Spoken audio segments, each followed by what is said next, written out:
brought to you by KR Mangalam University. We provide you the platform to turn your dreams into reality. Give wings to your aspirations with KR Mangalam University. नमस्कार, मैं हूं आपका दोस्त विजय विद्रोही। आप मुझसे जुड़ चुके हैं, इसके लिए आप सबका तहे दिल से शुक्रिया। तो क्या दुनिया तीसरे विश्व युद्ध की तरफ बढ़ रही है? इजराइल ने जिस ढंग से ईरान पर हमला किया है, जिस ढंग से उसके परमाणु ठिकानों पर जहां यूरेनियम एनरिचमेंट का काम कथित तौर पर चल रहा है, वहां हमले किए हैं। जहां परमाणु कार्यक्रम से जुड़े बड़े अधिकारियों को, बड़े साइंटिस्टों को इजराइल ने मार गिराया है, सेना के कमांडर को भी मार गिराया है।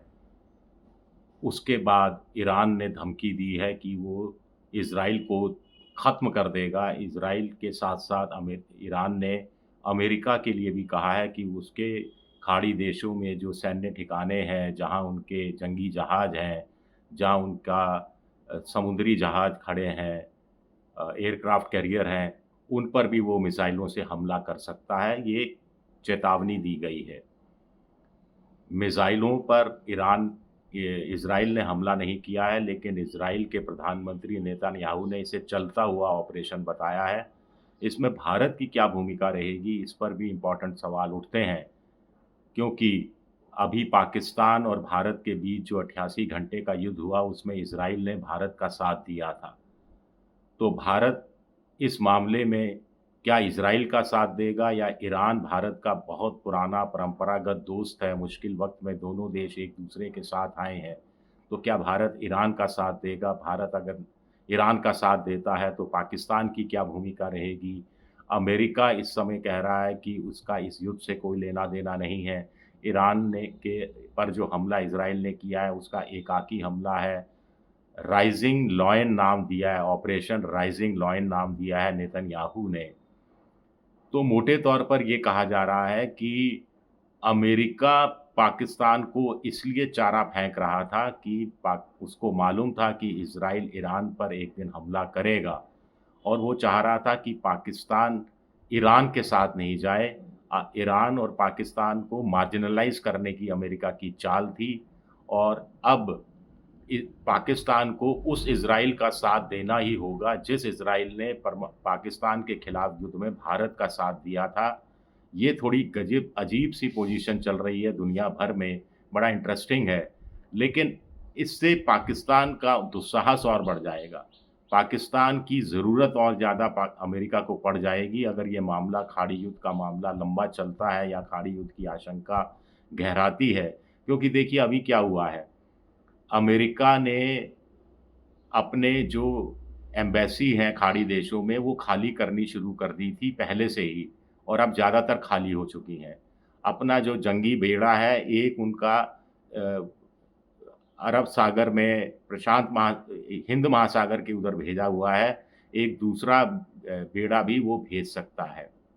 इज़राइल ने अपने यहाँ इमरजेंसी की घोषणा कर दी है, सारे एयरपोर्ट बंद कर दिए गए हैं, अंतर्राष्ट्रीय एयरपोर्ट, हवाई जहाज़ों का संचालन बंद कर दिया गया है, स्कूलों में छुट्टियाँ रद्द कर दी हैं, बंद कर दी हैं स्कूलों को छुट्टियाँ में भेज दिया गया है, छुट्टियाँ कर दी गई हैं, और इज़राइल के लोगों से कहा है कि वो घरों में रहें और सार्वजनिक स्थान पर नहीं आएँ, कोई पब्लिक पार्टी, पब्लिक प्लेस में जाकर जहाँ पर वो बड़ी संख्या में एक होने की कोशिश नहीं करें।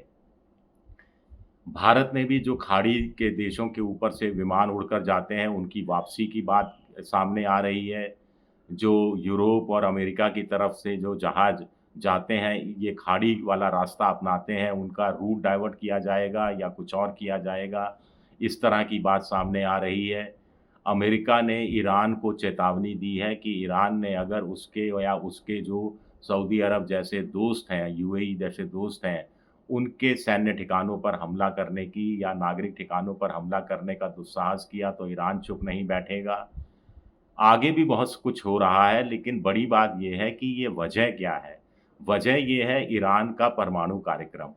2015 में अमेरिका ने ईरान के साथ डील की थी, जिसमें कुछ और देश भी शामिल थे, कि ईरान अपना जो यूरेनियम का एनरिचमेंट है, वो गैर सैन्य के क्षेत्र में अगर आप उत्पादन करते हैं बिजली का, तो वो 3.55 3% से ज़्यादा नहीं होना चाहिए। तो ईरान को उन्होंने इस बात पर सहमति कराई थी कि उनका 3.55% से ज़्यादा यूरेनियम एनरिचमेंट नहीं होगा। इसके बदले में कोई स्थायी समाधान निकालने की कोशिश की जाएगी।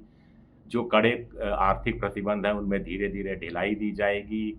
IAEA इंटरनेशनल एटॉमिक एनर्जी अ, ए एजेंसी IAEA के लगातार जाकर वहाँ पर कैमरे लगाए जाएँगे, कैमरों से जाँच करती रहेगी और ईरान इस पर अमल भी कर रहा था। ये सिलसिला 2018 तक चला, जब राष्ट्रपति डोनाल्ड ट्रंप पहली बार राष्ट्रपति बने तो इन्होंने इस संधि को, इस समझौते को रद्द कर दिया, जो 15 साल की संधि थी। माना जा रहा था कि 15 साल में ईरान में स्थितियाँ बदल जाएँगी, राजनीतिक हालात बदल जाएँगे और वो परमाणु कार्यक्रम को हमेशा-हमेशा के लिए त्याग देगा।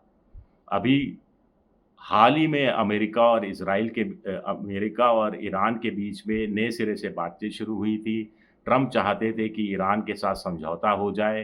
ट्रंप चाहते थे कि जब तक समझौता नहीं होता तब तक इज़राइल किसी तरह का दुस्साहस नहीं करे, और लेकिन ईरान ने इस बार अपनी शर्तें थोड़ी मजबूत कर दी थी। उन्होंने कहा कि आप हमारे परमाणु कार्यक्रम पर तो रोक लगाने की बात करते हैं, लेकिन इज़राइल जो परमाणु संपन्न देश है, अमेरिका ने उसको दे रखा है सारा, तो इज़राइल का जो सारा परमाणु कार्यक्रम है वो अमेरिका के नियंत्रण में, देख-रेख में होना चाहिए और उसको भी, जैसे अमेरिका चाह रहा है कि ईरान के परमाणु कार्यक्रम को न्यूट्रलाइज़ कर दिया जाए, तो ईरान चाह रहा था कि इज़राइल के परमाणु कार्यक्रम को भी इस तरह से न्यूट्रलाइज़ किया जाना चाहिए।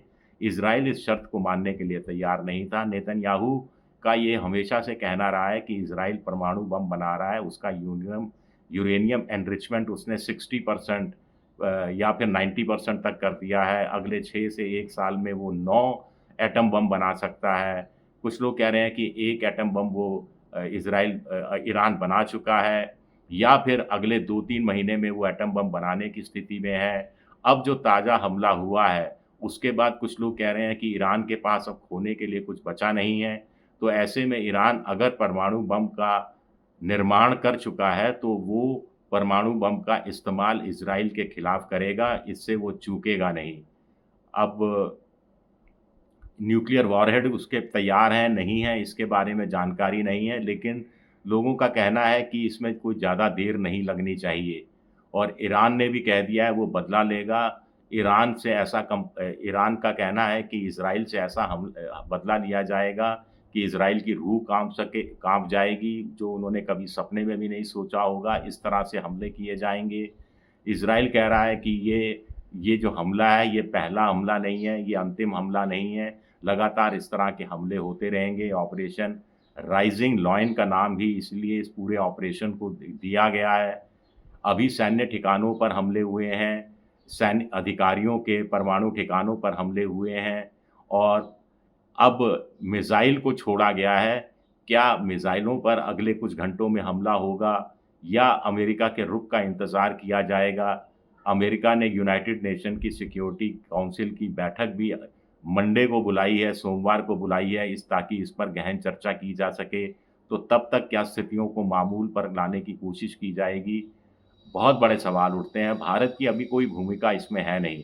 भारत को सिर्फ पाकिस्तान पर नज़र रखनी पड़ेगी कि पाकिस्तान ईरान का साथ देता है या अमेरिका का पिट्ठू बनकर इज़राइल का साथ देता है। और दोनों ही सूरतों में ख़ास तौर से पाकिस्तान के लिए मजबूरी है अमेरिका का साथ देना और उससे उसको फ़ायदा भी होगा। भारत के खिलाफ भी अपने किले को वो मजबूत कर पाएगा। तो भारत के लिए इस हिसाब से जो ये इज़राइल-ईरान जंग है या इसको कॉन्फ्लिक्ट है या जो भी कहें, उसका नुकसान इनडायरेक्ट रूप में भारत को भी उठाना पड़ सकता है। और खाड़ी देशों में अगर ये युद्ध जैसे हालात पैदा हुए तो सुएज़ कैनाल बंद होती है, इससे अंतर्राष्ट्रीय व्यापार प्रभावित होता है। इसके अलावा तेल की आपूर्ति, पीएनजी की आपूर्ति, एलपीजी की आपूर्ति, इस सब में कमी आती है।